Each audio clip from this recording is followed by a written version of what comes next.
Hey everybody, it's Lynn Pratt. Thank you so much for joining me in my free online class. I'm offering this because there is so much going on today. So many of us are quarantined at home and looking for things to do and keep busy. So I hope this finds you safe and healthy at home, and I hope this gives you something positive to look forward to do. You can check out all my online classes that I'm offering during this difficult time. Thanks so much for joining me. Let's paint. Hey everybody, it's Lynn Pratt. Thanks so much for joining me today to paint this mask. This is going to be a limited palette painting similar to the toilet paper free tutorial that I did. This one kind of means a lot to me. I've been only kind of painting things that are fun and make me smile. This one's kind of to go out to all those people on the front lines, all the doctors and nurses. My sister-in-law's a nurse working in a hospital right now, constantly thinking of her and everyone else doing the things that they are doing each day. So this one's in honor of them. So I thought it would be fun to do a painting like this. So I have it all traced or drawn on your paper. And the first thing I'm going to do is, because all of these colors are very light, that everything is white, I'm going to take my kneaded eraser. So it just comes like this, and then you can kind of pull it around and knead it and pick up the extra graphite. So if you use a pencil when you're drawing, just make sure you do it super light. And if you didn't use a pencil, if you use trace to draw it, or however you transferred your image, you just want to make sure that those lines are pretty light, because you're going to be painting this. Technically, it's a white mask, so you are going to be adding shade and shadow and everything like that to it, but you don't want your lines to really stick out as dark lines. So if you haven't traced it light enough, feel free to use a kneaded eraser and just go pick up some of the image. Now there's some parts of the image, like the black text, that I really do want to show up. So I'll just take a 2H pencil. It's slightly harder lead than a standard pencil, so it tends not to blend as much, or if my finger gets over it, it tends not to make as much of a mess on the paper when I'm tracing, because it's a slightly harder lead.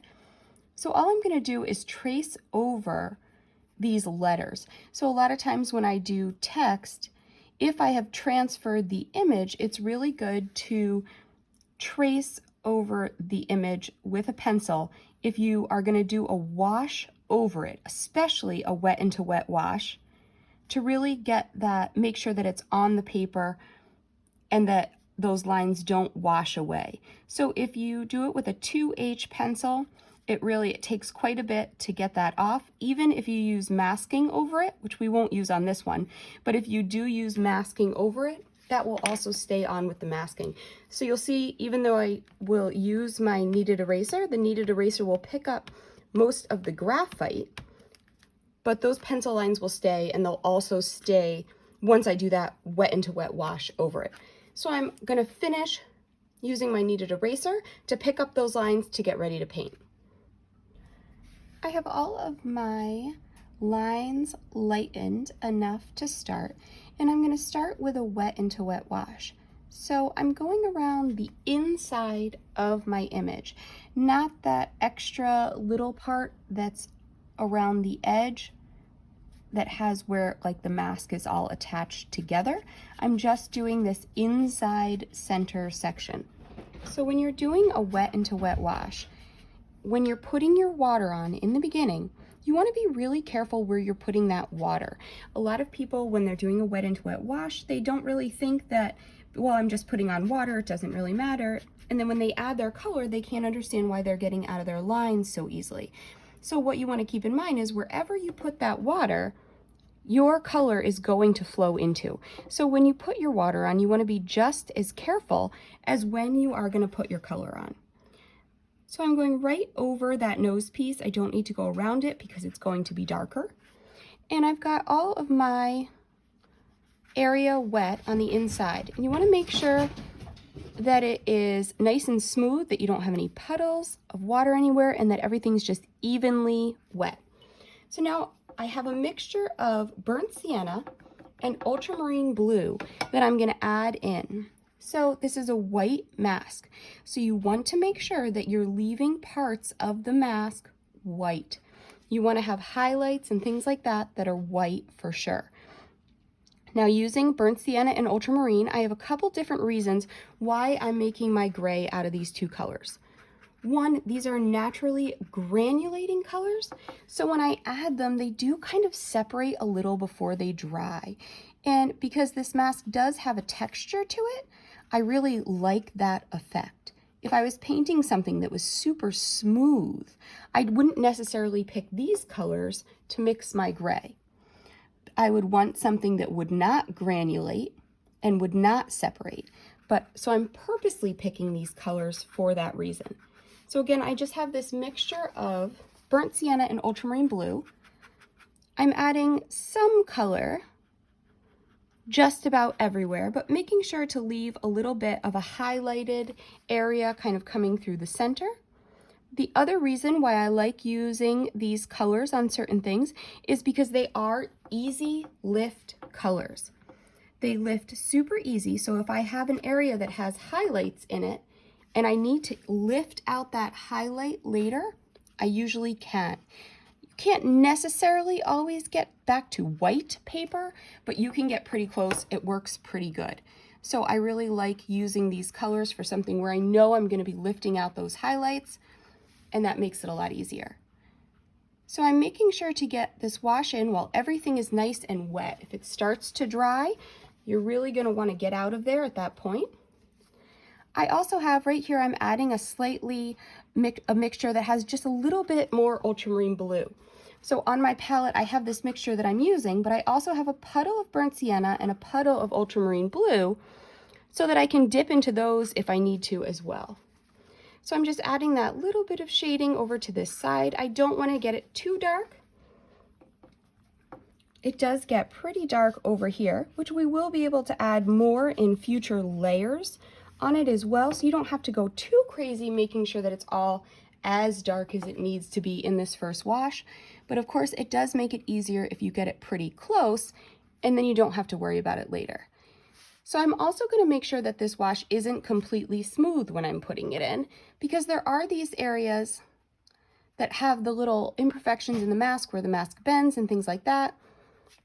So if I put those in my first wet into wet wash, it's easier to add the details to them later. So keep in mind when you're adding these that they don't have to be perfect where the exact ripples are on your mask. Of course, if you change the light a little bit or change something a little bit, it would completely change how those are on the mask. So you don't have to get those in perfect. So at this point, I'm going to let that dry and just get out of it because it's starting to dry a little. And if I keep messing with it, I'm going to end up with a whole bunch of texture and blooms and things in there that I definitely don't want. So at this point, I'm just going to let that dry. It is dry enough that I don't have to worry that if I touch it the tiniest bit that I'm going to actually make an imprint on it. But the next area I'm going to do is not touching that, so it doesn't have to dry completely before I do the little straps. So for this larger area, I used a Holbein Gold size 10. It comes to a great tip so I can get into those little areas, but big enough that I can easily and quickly get the paint around. So to do these little straps, I'm now going to use a size 4 round. So of course you don't have to have Holbein Gold. These are the brushes that I prefer. However, I suggest you make sure that you have something that holds a good amount of paint and comes to a great point. So I'm still using the same mixtures of color. So I'll show you my palette here. Don't mind all this junk over here. This is just from another painting. I like to just reuse when I have the same colors I'm using. So I just have my ultramarine blue and my burnt sienna. And then I have a mixture that has a little bit more water in it. That's the gray color. And then I have another mixture that has less water in it, so it's a little bit darker. These are the same shade, just different values, because one has more and one has less water in it. So if I need to dip and get a darker, I can pull it out of here, but this is my lighter. Now you'll notice that these colors are separating. Okay, so when you're using these two colors, the pigment is heavy and will naturally settle to the bottom with the ultramarine blue. So every once in a while, you need to make sure you mix up that puddle, or else you'll just be taking the top layer of paint and not getting that blue with it as well. So if it's sitting for a little while, you just want to go in and make sure you mix up those puddles to make sure that everything is mixed and nice. So these are the only colors that I'm using from these palette, not this other half. So I just have my darker shade of the same color, which just means there's less water in it, and then my two other colors, so if I want to tint it slightly one way or another, I can just grab into those original puddles. So now I'm going to move on to my strap.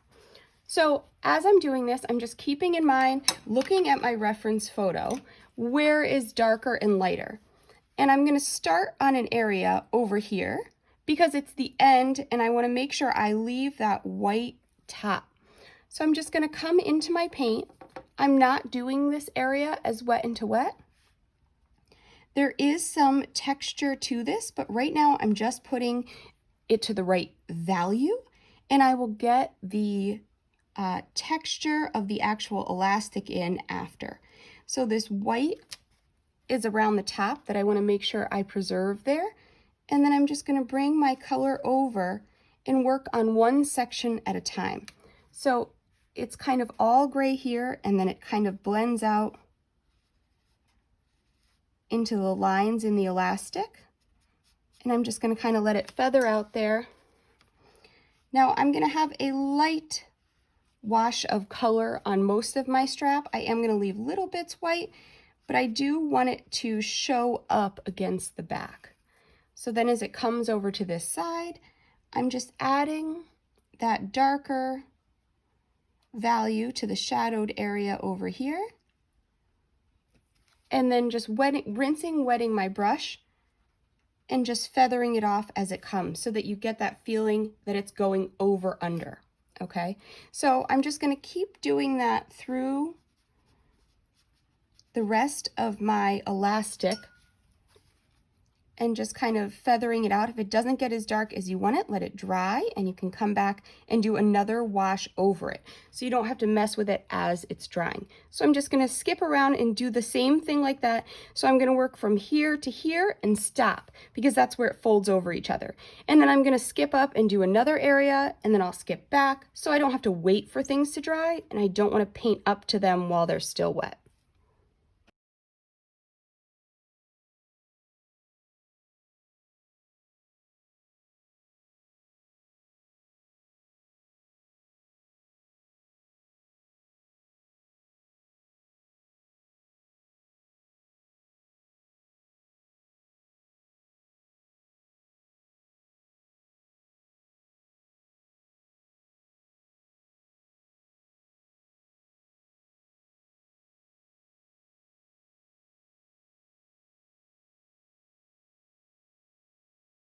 I'm switching back and forth between my size 1 round and my size 4 round to get into these tiny little areas. And I have most of my base color on my strings. So basically, I have enough shadow and highlight that you get the feeling that this is moving over and under. And at this point, I'm going to come in and pay a little bit more attention to the texture. So I have my base shadow in, but if I look at it, there's some texture lines that are the elastic lines that are going through this. So at this point, I'm just going to go through and add a little bit more of that detail on here. I'm not going to go too crazy because I don't want the elastic to be like the focal point of the whole thing, but basically just getting these marks in there.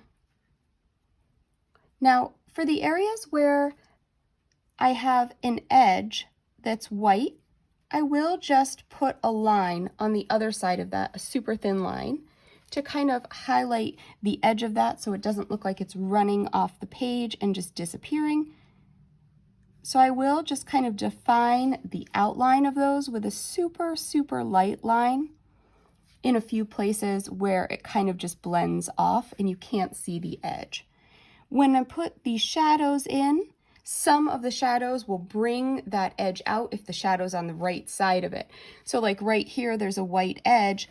I can put the line in on this side just so that when I put my shadow in, I can clearly see what I'm going up against. So I'll put that in and I will skip around and just put some of that kind of texture in. Now when you're putting these lines in on your elastic, you want to make sure that they're going in the right direction. So you want to make sure that those lines, if your thing turns here, you want to make sure that those lines follow along with the turn of your elastic. So as it moves, you want to make sure that the lines flow along with it, or else it will not look realistic at all. And again, I'm only adding some just to show that this has like that elastic texture on it, but not going too crazy. And it is an uneven texture, so don't just draw it as stripes. You know, kind of put it in as a broken line a little bit more than just a solid line. So you can see how I'm putting it in and then I kind of dot or dash along with it, so it's not a totally solid stripe down my paper, and that helps make it look a little bit more realistic. So you can put as much or as little detail into this area as you want to. If you want to go super detailed, you can really draw in, you know, all the little tiny hash marks and things on the elastic. If you're keeping this as a slightly simpler painting, you don't have to put all of that detail in. So it's just up to you. Go off your reference photo and put as much detail into these areas as you want to. So at this point, I'm going to stop with this and then move on to my main part. So before I put this outer edge in, what I'm going to do is I'm going to take and I'm going to put in these dash marks that are darker. So I'm going to go through and go all around and just put a wash over these little marks where the mask is like glued together on the edges. I'm going to put all these in, and then I'm going to put my other wash over it once they're dry. So make sure that you're not putting them all in at the same value, because as you go around the mask, they get a lot lighter on this side. So you're not just putting them all in with the same exact mixture of paint. You can see these are darker and these are definitely a little lighter. My mask is cut uneven from my real photo. Some it goes, they're not all made perfectly, so it's a little bit uneven on that side. You'll notice the reference photo is as well. But I'm going to put these all in, making sure that they're darker where they're supposed to be and lighter where they're supposed to be. I'm going to give those dash marks a minute to dry, and while those are drying, I'm going to come in and start putting a few more of the details where this fabric is buckled. So I'm just going to come in and put the darker areas in to really give the mask that look that that fabric, you know, is folded up a little bit. Some of it has a blended edge and some of it has a hard edge. So I'm going to put my darker area in and then come in with just a damp brush and kind of blend that edge out a little bit. If you find it easier to turn your painting over, it's easier to blend if the point of your brush is pointed towards the darkest area. So as I'm blending, your paint naturally flows to your tip. So by having the tip towards my darkest area and blending out, it makes it a lot easier. So if you are blending, it's easier to turn your paper upside down when you're blending the other areas. If I'm just doing a small area, I don't always have to flip it, but I find it easier when I do. So I'm just going to go through and start putting these darker areas. I'm still using the same mixture of burnt sienna and ultramarine blue. If you notice that your mix is getting a little bit brown, it just means that you haven't mixed on your palette and the paint is settling through, So just mix up your paint, make sure it stays mixed so you get that nice even gray color that you're looking for. And I'm just going to add in these different shadow marks. And then as I blend them out, I am going to just kind of let them go a little to a dry brush at the end, because the mask does have an overall texture to it. So as I put these in, I'm not too worried that they're perfectly smooth, because I do want that slight texture to the mask. Okay, so we're just going to use the same two colors throughout, and I'm going to start adding some of those shadowed areas in.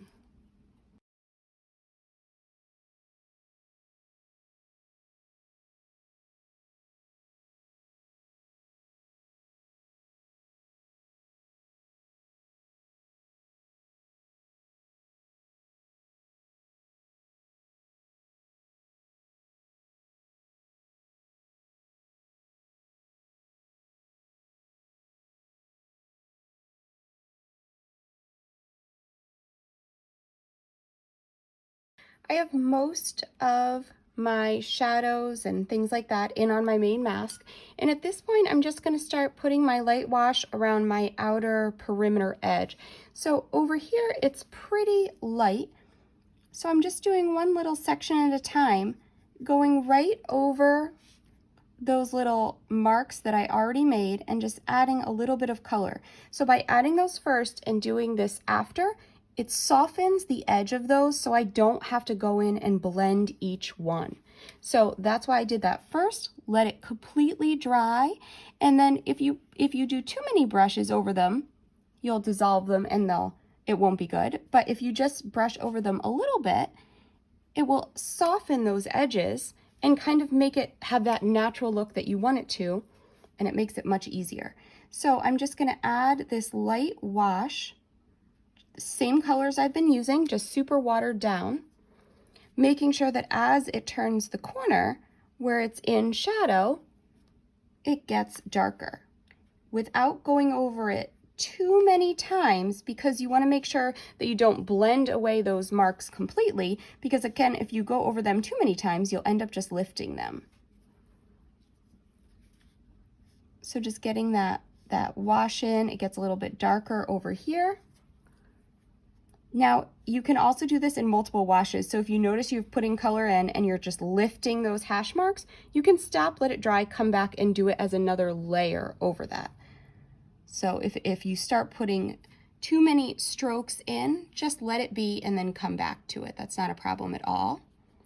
Let it dry and then do it as another wash. But make sure that where it needs to, it's getting dark enough. It's quite in shadow over on this side. So I'll make sure that gets dark enough. If I need to go back and darken those little hash marks, of course I can. So I'm not going to worry about that as I'm putting in my darker wash. It gets a little bit darker over here. So this painting is a perfect practice in value. It is a limited palette. We're only using 2 colors. And you're really just working on different values. So it's a great practice. There's my phone. So we'll take a break. Now I have color on all of the pieces, and I'm going to do a little bit of lifting. So I'm going to make sure that I have a clean, dry paper towel.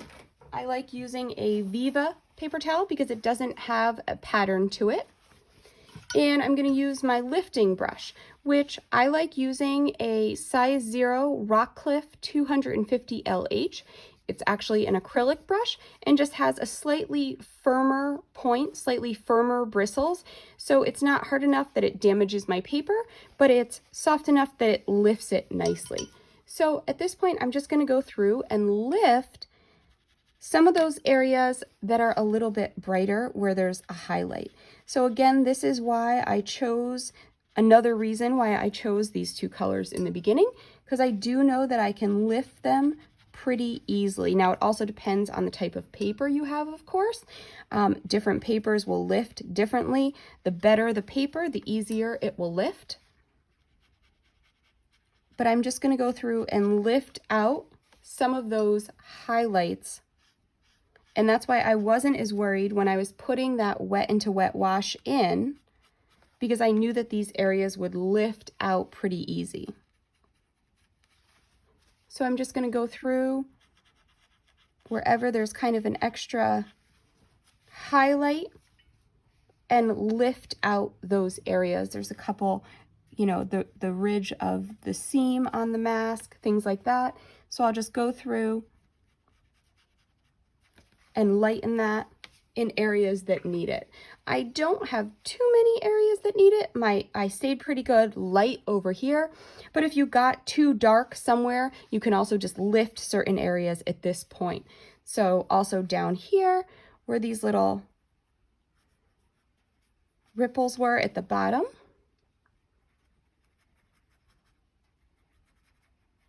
So you're just going to look through and lift any areas, and you'll see all of a sudden this is really going to start to pop. once I lift some of those extra little highlights out, all those ripples just really start to show up and really just make it have much more of a 3D effect on the mask. I have a couple areas over here as well. And again, if you don't have a lifting brush, you don't need a special brush to do this. You can easily just use your regular brush to wet it down. The important part of lifting is that after you wet your paper, you want to make sure you come back in with a clean paper towel and blot it dry. If you leave that water there, it will end up having like a hard watermark when it comes in and when it dries. So you want to make sure that once you do that lifting, that you then come in and blot with your paper towel to lift it up a little bit more. So I'm just going to go through and do this in a couple areas and just make sure all those areas that are supposed to be lighter are lighter. If your edge got too dark or anything like that, you can just come in and lighten up little areas. So in between here, there's a couple little highlights. So I can just go through and lift them as I'm going.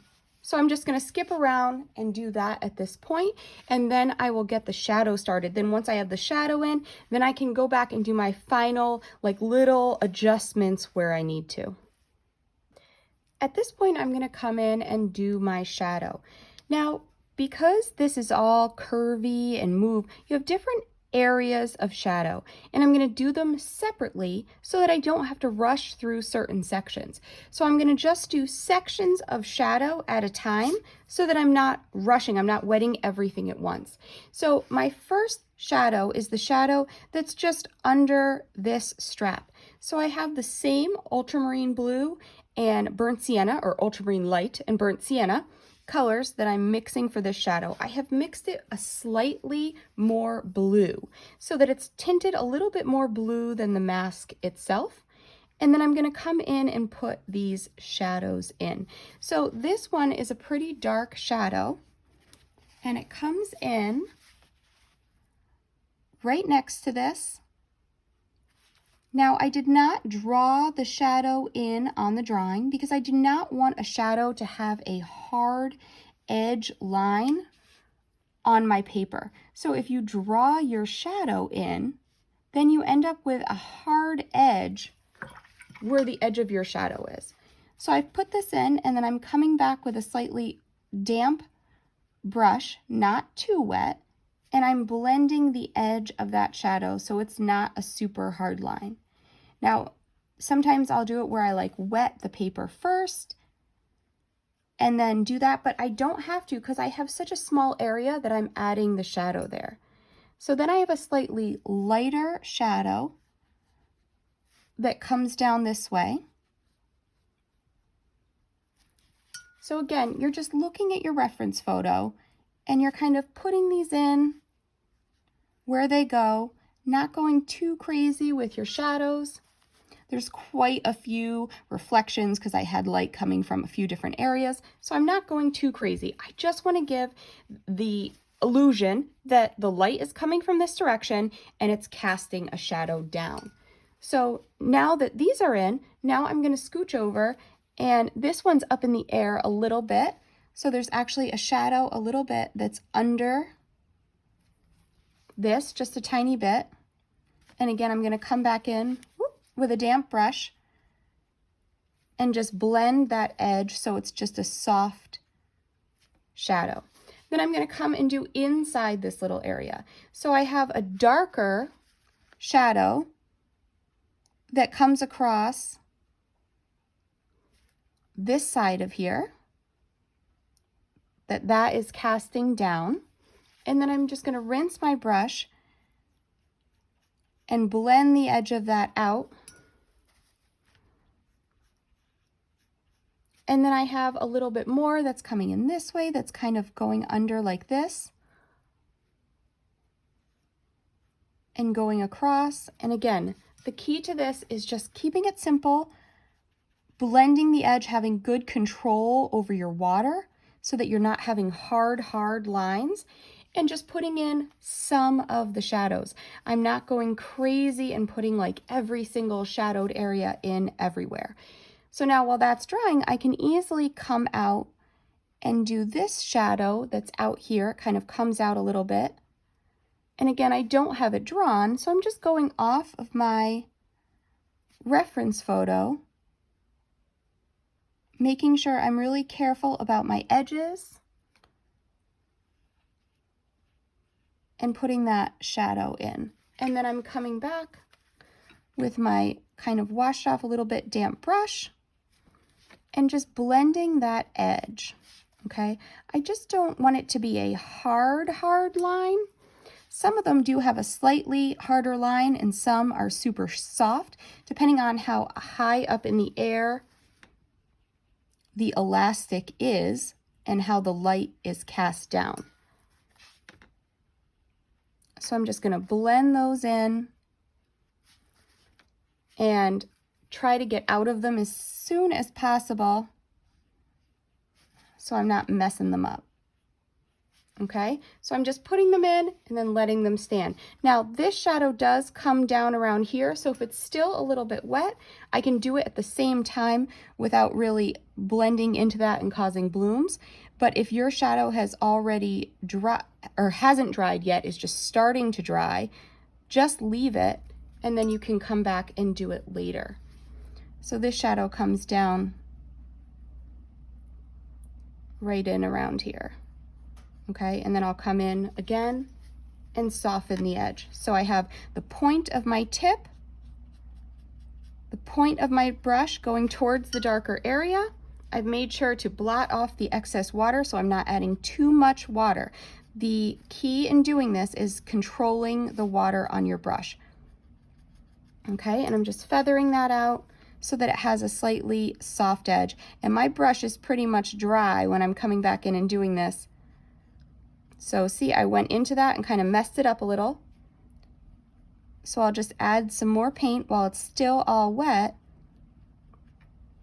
and go in and smooth it out. But the big thing is just getting in and getting out. So I'm going to go through and start putting the rest of these shadows in that same color mixture.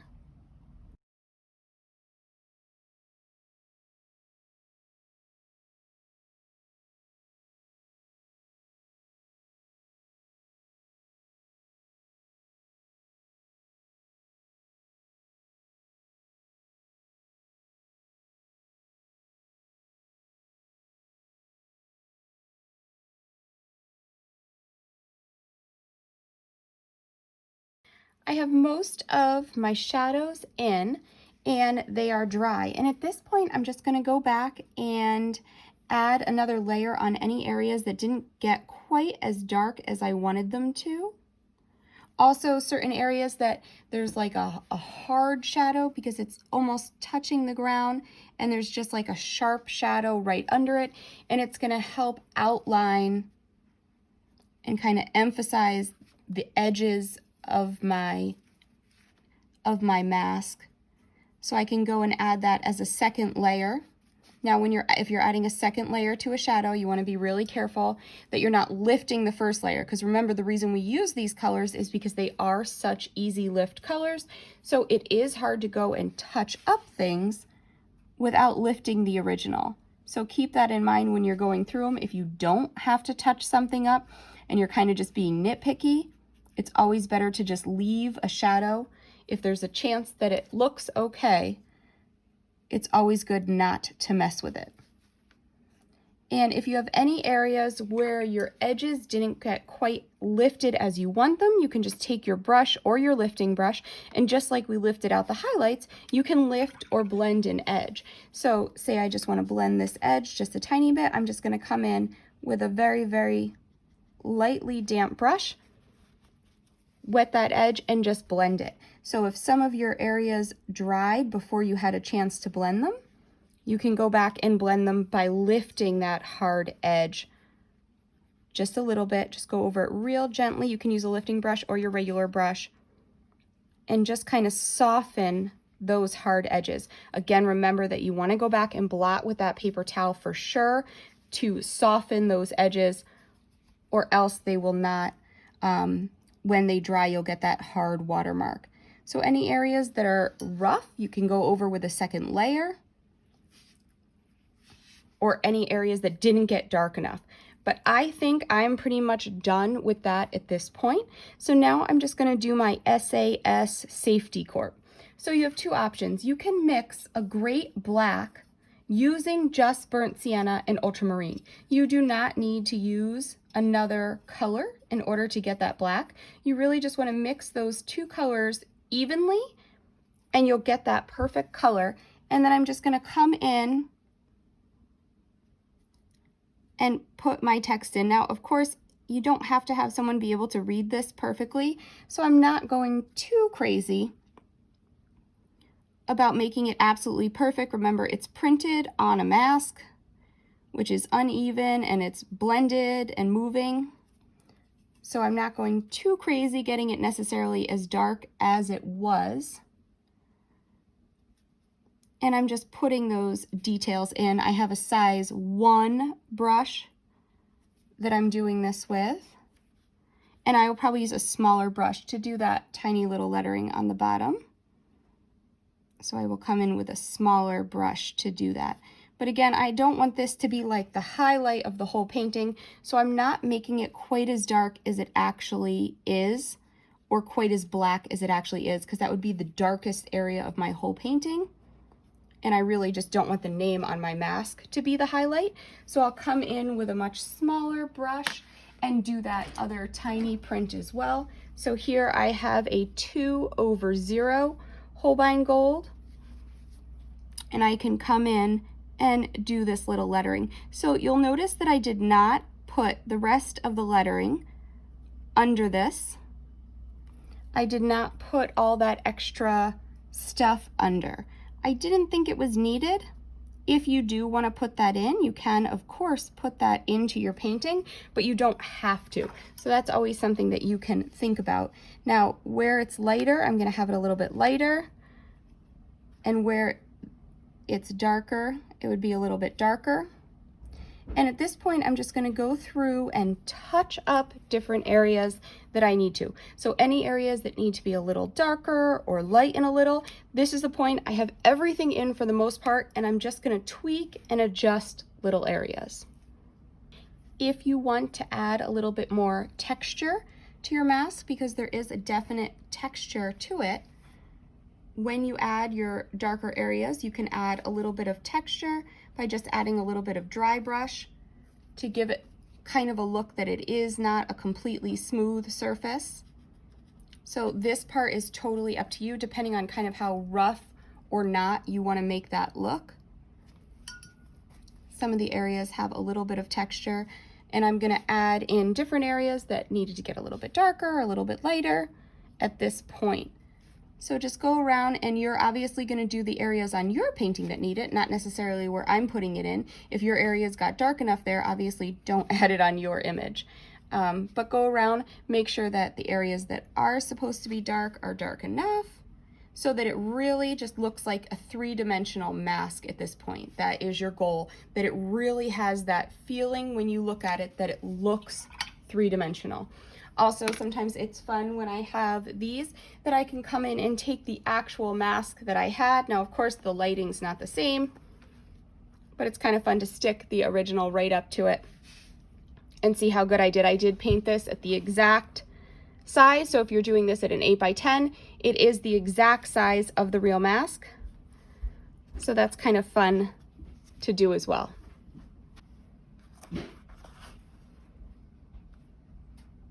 At this point, I'm going to call this one done. So thanks so much for joining me to paint this mask. And a huge thank you. This one is definitely in honor of all of those first responders out there, people on the front lines, in the hospitals who are wearing these masks to keep themselves safe. Also, as well as, you know, the FedEx and the UPS and all the people who are delivering our packages. I know that we are quarantined at home. We're not going out anywhere. So there's people that are bringing things to us. A huge thanks to them as well, not just the nurses and doctors, but everyone who is still going to work to help make all the things that everybody needs. So thanks so much to everybody. I hope you enjoyed doing this painting, and I hope everybody is staying safe and healthy at home. let's paint.